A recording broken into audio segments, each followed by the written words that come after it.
Je continue mon cycle de vidéos sur les différentes fêtes françaises.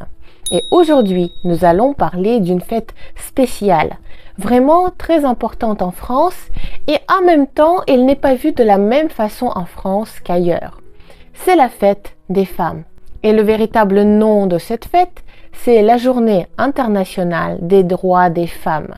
Cette fête est célébrée le 8 mars dans de nombreux pays. Aujourd'hui, je ne pourrai pas retracer toute l'histoire du combat des femmes pour leurs droits, pour l'égalité, pour être reconnues en tant que personnes, pour avoir les mêmes droits, pour avoir le droit de voter, de travailler, de décider, de posséder quelque chose, d'avoir un compte en banque. Aujourd'hui, nous n'y pensons pas trop parce que ces acquis, nous les avons. Et pourtant, ces acquis, ils sont là depuis pas si longtemps que ça. Et si on pense bien, il y a de nombreux pays où les femmes n'ont aucun droit encore. C'est à peine si elles sont assimilées à un animal, voire même un objet. Cette situation est toujours mise en lumière le jour de la fête des droits des femmes. Pour continuer à combattre, le combat n'est pas terminé. Toutes les femmes ne sont pas logées à la même enseigne. Cette journée retrace les dates historiques de la lutte pour les droits de toutes les femmes. Il s'agit ici des victoires pour l'égalité. Saviez-vous que cette fête prend ses racines en 1910, au tout début du XXe siècle, dans le mouvement ouvrier socialiste?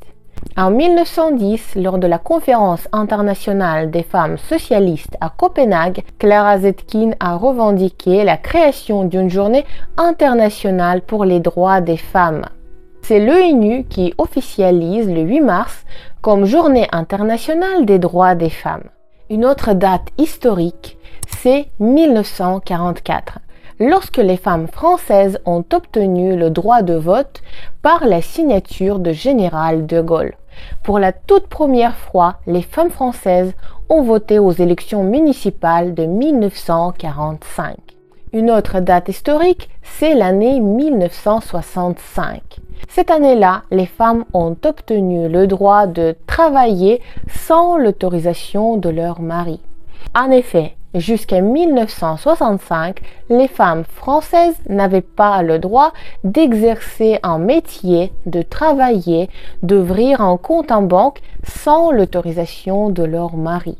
Pour la toute première fois, les femmes ont pu choisir ce qu'elles voulaient faire, rester à la maison ou travailler. Ce n'était plus une obligation ou l'autorisation de leur mari qu'il fallait.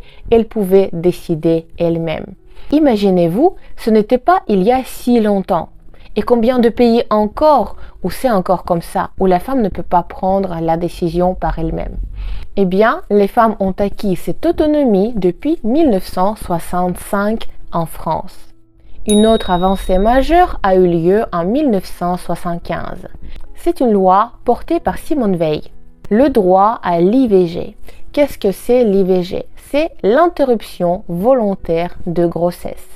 Il a été décidé que la femme est la seule à décider de son corps, de ce qu'elle allait pouvoir faire de son corps, avoir des enfants ou ne pas en avoir.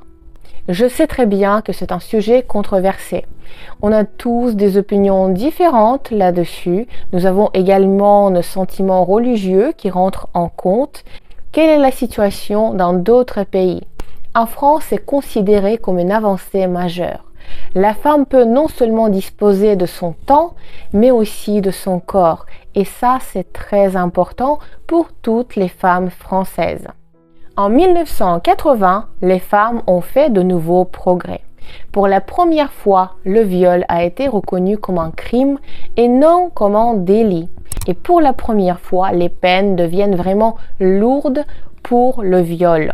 Tout ça a été possible grâce aux avocats engagés et au mouvement féministe qui ont pu défendre avec force et courage les droits des femmes, pas seulement de celles qui étaient présentées au tribunal, mais de toutes les femmes qui ont subi ce genre de traitement. Et une autre date importante, c'est l'année 2000. Cette année-là a été adoptée une autre loi qui parle de la parité en politique. C'est-à-dire chaque parti politique doit présenter le même nombre de femmes que d'hommes lors des élections. Il faut qu'il y ait des femmes dans les partis politiques. Nous sommes aujourd'hui en 2025. Le temps passe vite. Et pourtant, la plupart des avancées datent d'il y a moins de 100 ans. Imaginez-vous, moins de 100 ans dans l'Europe où on parle aujourd'hui de l'égalité des sexes. Quelle est la situation aujourd'hui? Aujourd'hui, en 2025, la femme gagne toujours 15% de moins qu'un homme. Et les violences conjugales causent encore des milliers de victimes chaque année. Alors, chaque 8 mars, ce n'est pas seulement l'histoire de compliments, de bisous, de fleurs, de chocolat. C'est la célébration des dizaines d'années de lutte, voire même des centaines, parce que les femmes ont commencé à se battre pour leurs droits depuis des siècles. Et je vous assure, il y en a encore pour des décennies de lutte pour changer les esprits, pour changer les mentalités, pour commencer à considérer les femmes non pas comme un objet, mais comme une personne à part entière, avec les mêmes droits, les mêmes obligations, bien évidemment, mais surtout les mêmes possibilités, les mêmes chances. Aujourd'hui, je ne vous ai présenté qu'un petit échantillon dans la lutte pour les droits des femmes. Quel droit, parmi les droits acquis dont j'ai parlé aujourd'hui, vous paraît très important? Et quels droits vous pensez les femmes devraient acquérir? Qu'est-ce qui manque pour la liberté des femmes? Tout le monde, bien évidemment, peut se prononcer. Pas seulement les femmes. J'aimerais beaucoup connaître l'opinion des hommes sur ce sujet. Parce que si on combat autant aujourd'hui pour les droits des femmes, parce que les hommes sont très réfractaires dans cette lutte. Ils ne veulent pas lâcher une once de liberté, une once de leur territoire. J'aimerais bien sonder le terrain et savoir ce que vous, mes chers messieurs, pensez à ce sujet.